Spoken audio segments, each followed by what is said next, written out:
When I was 17, I worked at Pizza Hut as a driver. I lived in the middle of bumfuck Kansas, and all the towns around where I lived were a good 10 to 15 miles apart from each other.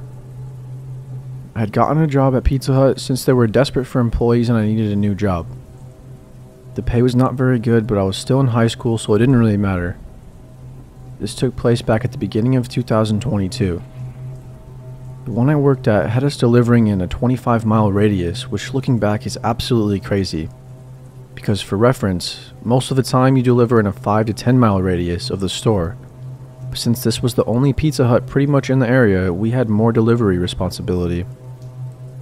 I was one of 3 drivers, so I was always scheduled and always working long shifts. This included closing hour shifts, which meant I had to stay at the store and take all the late night deliveries, which I hated doing. Not necessarily because I was scared, but just because it was annoying, and a lot of the time, late night deliveries don't tip. This took place on a cold Thursday night where I was the only driver at the store and only the cook and my manager were still there. It had been extremely slow, and I was wanting my manager to let me go home early since I had school the next day and it was 10 p.m. I hadn't taken a delivery in over an hour, so I was doing nothing, but it wouldn't let me use my phone. Right when I was about to ask to leave, the phone rang and ruined any chances of that happening. I never answered the phone because I couldn't muster the strength to put on that BS happy customer service voice that they made us do, so my manager answered. It took around 15 minutes for the order to be ready. I wanted to get this done as quickly as possible, so I was driving way over the speed limit. I had never been to this address before, and eventually I had to get off of the paved roads onto the gravel roads. I had to take a couple of turns and I ended up at a shitty trailer home. There were no cars parked outside and no lights on, so at first I thought it had possibly been a prank call. I called my manager and told her, and she said I should still go knock and see if anyone's home. I asked her how old the caller sounded, and she said she couldn't tell because the caller had been talking extremely low and almost unintelligible. This made me almost certain it was a prank call and a waste of time. I decided I'd give the customer a call since I had his number on the receipt. I called and it went straight to the voicemail, and I became annoyed. I turned off the car, got out, and I walked towards the trailer. It was cloudy and cold, so I had to use my phone's flash to even see where I was going. I was talking shit about the customer to myself, and I stopped when I thought I heard something. I stopped walking to hear a little bit better, and it sounded like someone else's footsteps. I was on edge now because I'm a skinny guy. I'm 6'3", but I'm only 140 pounds, so I'd be an easy target if someone wanted to rob me. I didn't have a weapon or anything on me either to defend myself, so I yelled out, "Is anyone out there? I have your pizza." But no response. I continued walking to the door and I got to the steps and knocked. I again yelled, "I'm the pizza guy." And again, no response. I couldn't just leave the pizza at the door since it was a cash payment, and I had around $45 worth of food. I knocked again, this time way louder, and I heard fast steps coming from around the trailer. I said, "I have your pizza." I shined my flash at the noise. I was met with a terrifying sight. A man was charging at me and he was wearing an apron covered with stains and a creepy baby mask. I yelled, "What the hell?" and right as he was about to grab me, I swung the bag with the soda and it connected with his head and dropped him, and the soda spilled everywhere. The man was stumbling back up to his feet, so I kicked him in the stomach and made him fall back down. I took the pizza boxes and I slammed them on his head and made a dash to my car. I got in and I locked the doors immediately, which I'm glad I did, because the man was soon right at my door trying to open it and punching at my window. I put the keys in the ignition and reversed while the man was still kicking at my car. Once I was able to get back on the roads, I was easily going 80, and I called my manager to tell her what happened. She freaked out, but she told me not to call the cops. But I hung up and ignored her, and I called 911. I told them what happened and how my manager said not to call. By the time I got back to the Pizza Hut, 2 cops were parked outside, and I rushed inside to see them talking to my manager. She gave me a dirty look, but I didn't care. It wasn't like I was still going to be working there. They asked me to explain the situation again, so I did. They said they would go over there and check it out. I asked if they could trace the call since we had the man's number, and they said they were working on it. They also said they would send some officers to the address. I wanted answers really bad, so I asked if I could come wait at the police station, and they said sure. I had my manager clock me out and give me my mileage and tips, then I quit on the spot. I went to the police station and waited. I decided I'd just skip school the next day since it was too close to midnight and I still wasn't home. After about an hour of waiting, the two officers I spoke to came in and they said they went to the trailer and no one lived there. And then they showed me a broken Android phone and they said that's where the call came from. I asked if there was anything else that they could do to find the man and they said they would check for fingerprints, and I went home. I told my parents what happened and they let me stay home from school, but I never heard back from the police, so I guess they weren't able to find that creep. This is still the scariest thing to ever happen to me, and I have no idea if that man just wanted to rob me or if he had some more sinister motives.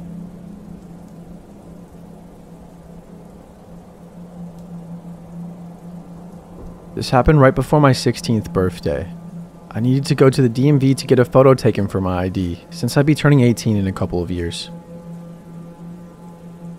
If you've been to these kinds of places, you'd know the wait can be very time-consuming, so I wasn't looking forward to going, especially knowing that the DMV was in a really bad and crime-infested neighborhood. Unfortunately for me, that was the DMV that was the most local. The time came and it was time for me to start heading that way. The wait was incredibly boring as expected. However, about an hour after I got there, an announcement came over the loudspeaker for the faculty to come talk in a room. We didn't know what was going on until they came back a few minutes later and said the place was closed. But those waiting in line could continue waiting. I didn't know what could have happened, but I didn't have to wonder too long because my mom told me she overheard a janitor talking to some lady about a shooting, which occurred around the corner. Well, I got done with what I needed to get done and we headed out. I then found out that the shooting was actually 2 stores down and my mother's vehicle was covered in crime scene tape. A cop who was outside the store the shooting was in saw me wearing a black jacket with the hood on. Keep in mind this was a very cold and rainy day, so I wasn't wearing it to look gangster. The cop asks me suspiciously what I'm doing in the area. My city has a very corrupt police force, by the way. And my mom had to tell the cop I was at the DMV getting my photo ID taken. My mom had to show proof of that to the officer so he wouldn't think we were lying.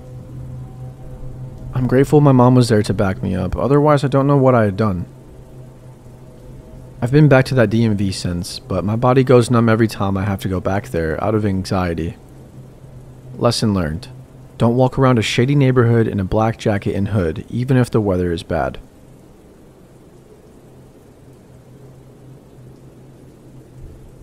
This experience happened at my uncle's house back in 2001. A little backstory to give more clarity about my experience.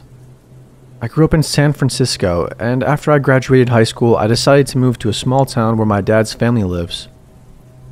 This town was 3 hours south of San Francisco and had a population of 70,000. It was a nice change to the big city life I had for 14 years prior. When I finally moved, I went over to my uncle's house and asked if I could speak to him briefly. He then motioned for us to come toward the little table next to the kitchen to sit down and talk. I asked him if I could live with him and auntie for a while, as I attended community college, adding that I didn't like living alone in a new town that I just moved to. He replied, "I think that'll be fine." I told him how thankful I was of that, and that if he needed me to help out in anything around the house, just let me know. I then left to go get my things, and in a few hours I came back and only brought with me what I needed. Clothes, my books, toothbrush, and some CDs. Almost immediately, I felt a vibe that someone else was in the home. But knowing that it was only me and my uncle at the time, this freaked me out. I compare this to the feeling of when you go to a friend's house for a party, and there are people walking around. It wasn't necessarily a bad feeling, but it got my attention. One day I saw my uncle doing beadwork at the table, listening to a radio talk show. I asked if I could sit with him and listen, and he said, "Sure, come and sit." I told him that I wanted to tell him something I experienced when I moved into his house on the first day, and I added that I hoped he didn't think I was weird. He said, "Go ahead, tell me." And I told him my feeling of there being a vibe of other people in the house, and there was only me and him in the home at the time when I moved in. He said, "You know, I'll tell you this. All the years that I've lived here, I've had some experiences that I couldn't explain, and they didn't scare me much, but I noticed them." I replied, "Tell me one thing that happened, please." And he said, "One night I was watching the History Channel, and I was by myself in the house. It was around 9 p.m., and your auntie wasn't home yet from her shift at the hospital. I was in my recliner, and behind me in the kitchen, I heard the drawers and cabinets open. I went to turn on the kitchen lights, and a few of the drawers and cabinets were opened out all the way. Needless to say, I was scared, so I believe you. I don't think you are weird or anything." So a few months later, I had my own experience. When my experience happened, I was the only one in the home, as my uncle and auntie were out for a while. My cousin, which is obviously my uncle's daughter, was away attending her first year at university, so I was given her room by my uncle when I moved in. I was walking down the hallway leading to her room one night, and it was pitch black as it usually is. This being my uncle's house, it was far out in the country, in the last house on the block next to a field. There were also barely any streetlights to shine inward towards the home. I turned to the right down the hallway leading into my new room. By this time, I had grown used to walking to the center of the room to pull a long string tied to the ceiling fan to turn on the light bulb. I was feeling around in the dark for the string, and then suddenly, I saw something darker than my pitch black room come toward me. When this thing came toward me, it started to push me out of my room, and I wasn't able to see out of my left eye, which was even stranger. Of course, initially I thought it was a person, but while it was pushing me, I knew it wasn't human, because it didn't have the characteristics of what a human's arms, hands, and body feel like. What would be this thing's arms and hands felt much bigger, and where the fingers would be, I would compare it to something like an animal's paws, but without the nails and claws. Additionally, I felt this thing go through me during the time it was pushing me. After the pushing stopped, I was finally able to see out of my left eye again. I then found myself completely outside of my room in front of the bathroom door. I just couldn't believe it. I was shocked and I didn't understand what just happened. When I looked at how far I was pushed out of the room from where my ceiling fan was to where I found myself, it was a total distance of about 8 feet at least. I had so many thoughts going through my head, like, this is impossible. What in the world just happened, and what was that? Whenever I look back on this experience, it is still one of the strangest things that has ever happened to me. And I've thought about all the possibilities of what kind of creature or being it was. The best explanation I came up with is, because this thing was able to be solid and at the same time have the ability to pass through me, it made me think it was some kind of apparition, or possibly an alternate dimensional being. If someone out there has ideas on what kind of being I encountered, you can please share your thoughts.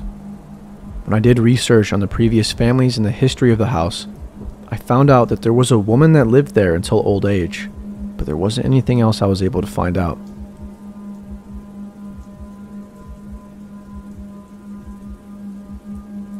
Alright, here we go.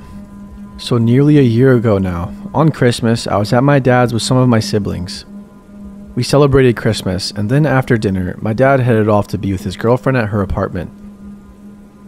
Left in the house was my uncle, my 16-year-old older brother, and me who was 15, with the youngest being a toddler.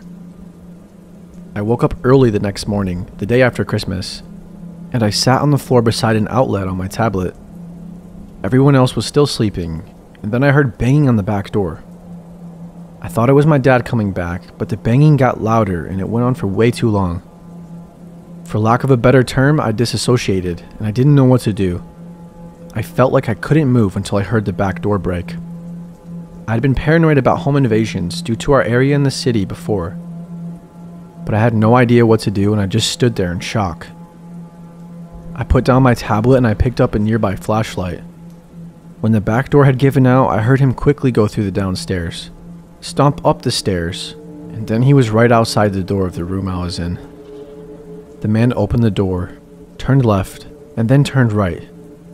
When he saw me sitting on the floor beside the outlet less than 3 feet away from him, he was taller than my dad and wore completely black and a ski mask. He held a big rusty-ish crowbar that had a blue handle. He was wide and looked on the older side.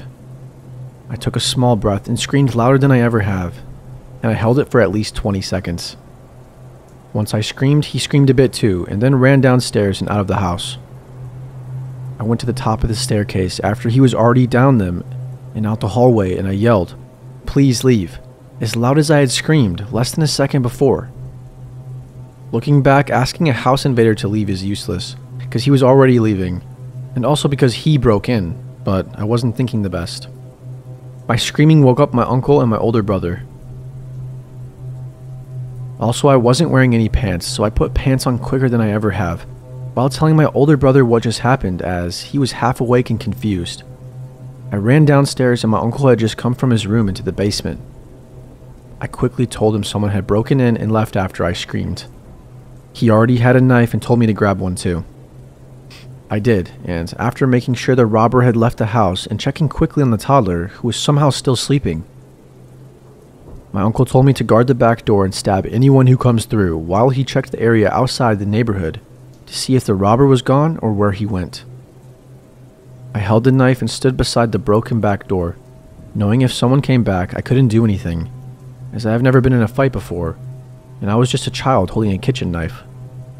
So I just held the knife in hopes that they wouldn't come back, and they didn't. My uncle came back and said that they must have had a driver, since there was no way he could get away that fast on foot. None of us had phones, so I used my tablet to text my dad over Instagram to tell him what happened. We explained what happened, and when Dad was 10 minutes away via car, he hung up. While we all sat and waited for my dad, we talked and realized this was likely all planned. The invader came in when there was no car in the driveway, and after entering, he ran directly upstairs, ignoring the new Christmas presents, an alcohol collection, and even 2 gaming consoles smack dab in the middle of the living room that he ran past. He went directly to my dad's room, where me and my older brother were. My dad collects valuable shoes and has some expensive watches he keeps in his closet. And only someone that's friends with my dad, who had been in the house before, could have done it, and he knew the right place to go. When my dad came back, he asked me over and over about how the intruder looked, and I told him again and again while he and my uncle tried to think of which friend it could have been. I was the only one who saw the guy, and he had been less than 3 feet away from me. I was in direct physical danger from some stranger I never met. We didn't call the cops, as the police in our area and city are known for being more than unhelpful. As Christmas is getting closer again, I'm worried about being there around the same time the person broke in. I've had a harder time sleeping, and I've been more paranoid. I understand I was and am very, very lucky that I wasn't hurt, and all we got was a broken back door, but I honestly hate the person who broke in.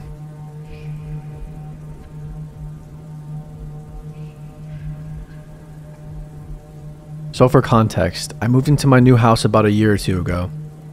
I had lived in the area for a year before, but we were evicted due to the owners of our old house wanting to move in. I'm a young female still living with my family, which makes this story even more weird and pedo-y. When you look out my window, you see my fence and then a house. The first encounter I had with this man was late at night. It was with some friends while all of our parents were out at a party. I will say that me and my friends are old enough to be left at home alone. We were responsible. We were just relaxing in my room with no light or music on. We had turned the TV off when we were alone. At one point, we heard my dog start barking for a good 10 minutes. We passed this off because she barks at absolutely everything.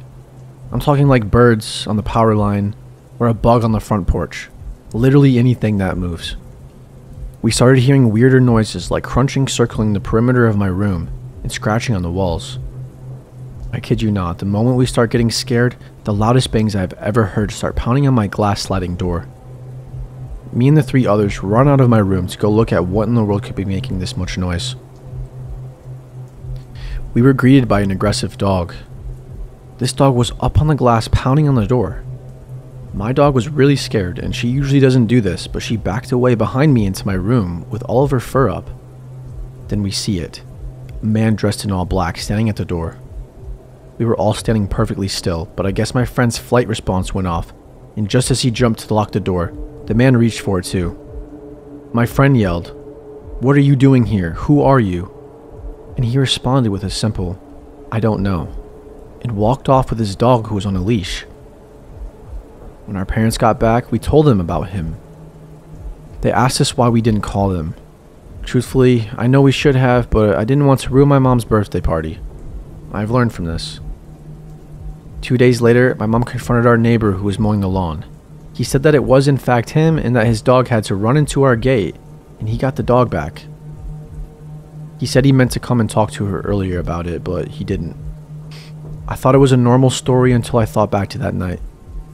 The gate that this dog supposedly ran through has a tough clasp that was shut on that night.